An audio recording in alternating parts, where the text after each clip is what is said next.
Guys, I mentioned before that I was thinking about doing some Halloween content, and it was suggested that maybe I could compare the 2 Halloween episodes that Charmed did, and I was like, ooh, that sounds fun. So today we're going to be looking at the 2 Charmed Halloween episodes, the season 3 episode All Hallows Eve and the season 8 episode Kill Billy Volume 1. So first we'll take a look at All Hallows Eve, which I actually did a video on last year around Halloween time, I think. It wasn't very good, but it was fun to try and cosplay as Prue from the episode, so I thought that was pretty fun. But point is that I really do like this episode. I feel like it was one of the best episodes in the whole season, and maybe even the whole series, because it really brought back that heart that a lot of early Charmed episodes had. Like, yes, there was magic, supernatural, there were monsters the girls had to fight, but at the end of the day, it was about their sisterhood and working together as one, which is what the Triquetra represents. I don't know, but it's gotta be a good thing if we're all hearing it, right? Maybe it means we're connected. To be as one.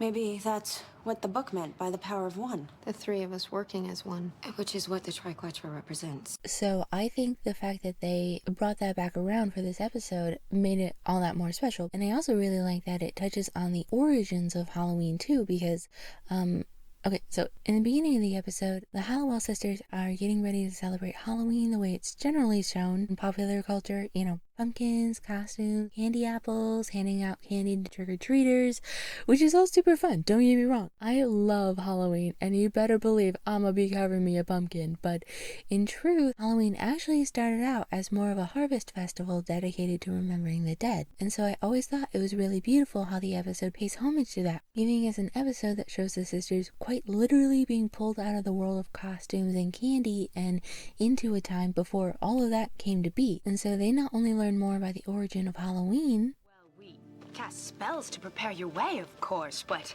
we know it was the power of All Hallows Eve that brought you here, not us. All Hallows Eve. A witch's most sacred day. The day when the source of all magic can be tapped into. But also learn about the natural magic that is all around us. The conical hat is a spiritual point. It helps to channel our magic, keeps us centered, focused. The apple holds a pentacle in its heart. Add a laurel leaf, you will block the path of evil. There's magic all around you, especially on this night. And I think it's one of the reasons that this is such a great episode. Yeah, there's the forced love plot between Micah and Prue, and the stuff with Leo and Daryl was kind of meh, in my opinion. But, you know, having the Grimlocks, who I still think are some of the scariest monsters that have appeared on Charmed thus far, come back, that just put the spiderweb icing on this Halloween cake. Just and, you know, just all in all, it was a very wholesome episode, and I love that it gave us the very best of Charmed and what Charmed represents. 3 working as one, and using everything Ava taught them to not only save themselves, but also the very beginning of their Wiccan line. And we'll always be grateful. Won't we, Melinda? Melinda Warren. I think we're related. Kill Billy Volume 1. If the season 3 Halloween episode represented the very best of what Charmed was, then ironically enough, in my opinion, I feel like the season 8 Halloween episode represents the very worst. And maybe that's why the episode kills me so much. It is the only other Halloween episode Charmed ever did, and they ruined it. We know what Charmed is capable of. We saw it for 3 seasons, but with Shannon and Constance gone and Brad Kern too busy patting himself on the back to write a decent plot, we get an episode that encapsulates the very worst of what Charmed became. Half-naked costumes? Check. Phoebe being unbelievably self-centered?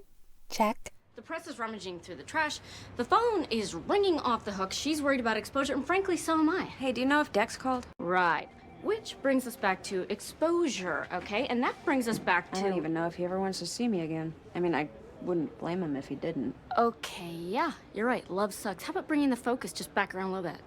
Yes. And normally I would say she would get a pass because she does have her reasons for focusing on Dex, but this happened with every single relationship Phoebe has had. Like, my god, is it that hard to put your family first for once? And not only that, but Phoebe and Leo are the only 2 who actually remember what happened during the events of All Hell Breaks Loose before time was rewound. Piper, will resetting time affect us down here? No. Good. So she remembers that Piper got killed when magic got exposed, and yet she actually has the audacity to say, Sometimes I just wonder if it wouldn't be better to just let the truth out. You're not serious, are you? Yeah. I mean, why not? It couldn't get any worse. All right, I'm scared. And you should be too. Kate, our lives, Piper, everything that we've worked for could be completely destroyed with one stupid mistake. Our entire future, our entire destiny could be wiped out just like that. Ooh, I just want to trip her. Send her right into a cake, Desperate Housewives style. And then there's Piper, who used to be my favorite, who has not only turned into a constant complainer with serious mean girl energy. Why'd you get candy corn? Nobody likes candy corn. They were out of everything else. Well, you gotta go somewhere else and get more. More? No, I feel like I'm a freaking handyman again. Well, I'm sorry, Leo, that I work for a living, okay? Oh, okay. And because I do everything else around here, I don't. I don't ask you to do everything else. No, you just expect it. But also doesn't even seem to realize what a massive hypocrite she's being. Here she is freaking out at the idea that they might get exposed as witches as she turns reporters, people who would run the story, into rats. You know what? That's different. Why, because you have powers? Yeah, partly because I can reverse the damage that I've done. You can't. Not always the case, Piper, which you very well know. Honestly, if the show had any logic by this point, that would have and should have exposed them right then and there, and Piper also should have got in huge trouble for misusing magic like that. It's not only personal gain, but it's actively using their powers to harm others, going against the very core of what good witches are supposed to be. Actually, a witch can be either good or evil. A good witch follows a Wiccan rede, and it harm none, do what ye will. Our job is to protect the innocent, not punish the guilty. I still don't think they deserve to die for it, but Christy had a point. It's not wrong for them to want what they want. It is when they've got the kind of powers they do, and when they use those powers to get what they want at the expense of all else. Honestly, the only one I could actually tolerate in this whole episode was Paige. At least she was actually trying to solve the issue. Piper was too busy complaining about the problem to actually think of a solution. Billy was off creating more problems than she solved. The elders were as useless as ever. Memory dust. Just sprinkle some. Too many people involved, there's not enough. Can you cast a spell or maybe magnify one of ours at least? I'm afraid not. And Phoebe was being Phoebe. Sophie, is it too late to make the evening edition? You want me to stop them? Yeah, I want to swap out some of my advice. Sophie, will you get one of my sisters on the phone, please? Ooh, that scene ticked me off right and proper. Not only does Phoebe hold up the whole paper because she decided at the last minute to use her column to send a message to Dex, but then she holds them up even more because she apparently can't call her own freaking sisters even though she has her own phone in her office and a cell phone. Like I said, this whole episode is it's the very worst of Charmed. I'm sorry, not even the joy of getting another Halloween episode would cover it up. As Fall Out Boy said, you can't cover it up. But yeah, if we're being really honest, this is barely a Halloween episode at all. Halloween is just a backdrop for all the stuff they decided just had to be in this episode. Oh, Piper and Leo were having marriage problems again? Billy realizing her sister was kidnapped? The sisters dealing with the fallout of faking their deaths? All things that could have been handled in literally any other episode? No, it has to be the Halloween episode. The first Halloween episode in 5 years.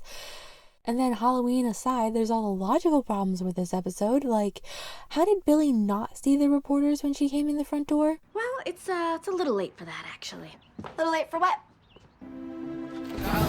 Seth Para, Bay Mirror.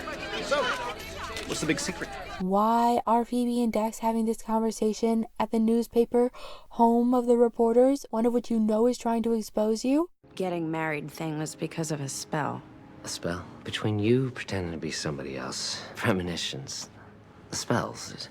Why didn't Paige at least hide the book before inviting all the reporters in to sniff around the manor? And how is it that it's oh so easy for everyone to find their way around magic school, considering it's supposed to be a borderline labyrinth? How long is this hallway? No one really knows. It's endless. Great. Way to fumble the ball, Brad. We all know that Constance was likely the driving force behind all Hallows Eve, which is why it was so good and fits with her original vision, and it wasn't written by you. In fact, the episode was written by Cheryl J. Anderson, who wrote about 11 Charmed episodes, a lot of which are really good episodes in my opinion, so Yeah, definitely not the work of this one. No, with him as the showrunner, we get an episode that has absolutely no magic to it, no heart, and revolves around Billy. Again. And you know, I don't hate Billy, and I know they were trying to get the idea of a Billy spinoff going, but so much of the season revolves around her that it's annoying. We came to watch Charmed, a show about 3 sister witches that we love, not the Billy show that sidelines the main characters. I think if they were going to do a Halloween episode for the first time in 5 years, then it should have been something special. And truth be told, there were a lot of ways they could have done that. Like, for example, instead of making the focus about Billy remembering she has a long lost sister out of nowhere, I think it would have been a cool idea to do something that not only bonded them even more as sisters, but also as witches, especially since the sisters all feel resentful about having to go back to their lives of being witches and fighting demons all the time. So making the episode about finding themselves again and getting back in touch with their Wicca heritage and bringing Billy more into the fold would have been a great idea, I think. Especially if you did it in a way that was like almost a throwback episode, if that makes sense. Like, okay, does anyone remember the season 2 episode Chick Flick, where the demon was bringing the horror movie to life and they had to figure out how to defeat them? I personally think it would have been cool if they had married that idea to All Hallows Eve, where Cole said that, My next question, didn't they already get you 2 years ago? Yeah, but it's Halloween. When the veil between worlds thin. When the demons who know how can return to seek their revenge. I know. to do something similar to Witch Trial, where villains from the past were figuring out how to use Halloween to break through and come back. And maybe they could even do it through the Book of Shadows, because, you know, if the veil's between worlds, then wouldn't it stand to reason that other barriers might be weaker during that time? Like the one that protects the Book of Shadows from evil?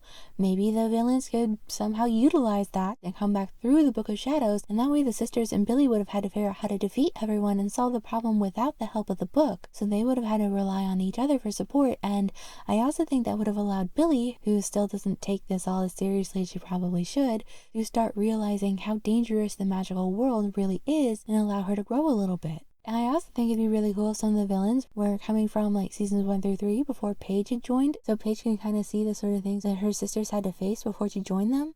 I mean, she's always shown an interest in it. Besides, if we were able to save her when she turned into a Wendigo... A Wenda what? I'm sorry, a banshee? Yeah, demonic screamer, kind of trampy, feeds on pain. See, now that's what I call critical sisterly information. How am I supposed to be petty and judgmental without all the info? Yeah, but sweetie, what do you expect? You didn't know her back then.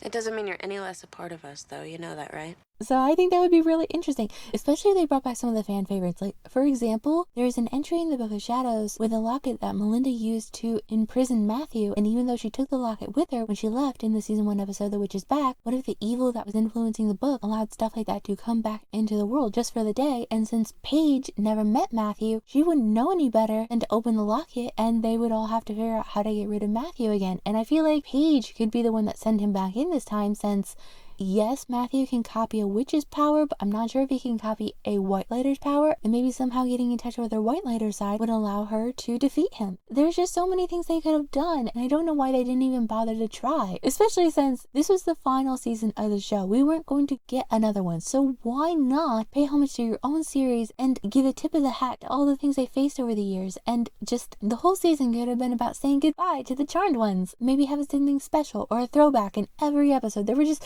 like I said, there were so many things they could have done, and I just, of all the things, Halloween episode, really? You had to ruin that too? But I'm done whining. My point is, if we're comparing the two Halloween episodes, there is a clear winner.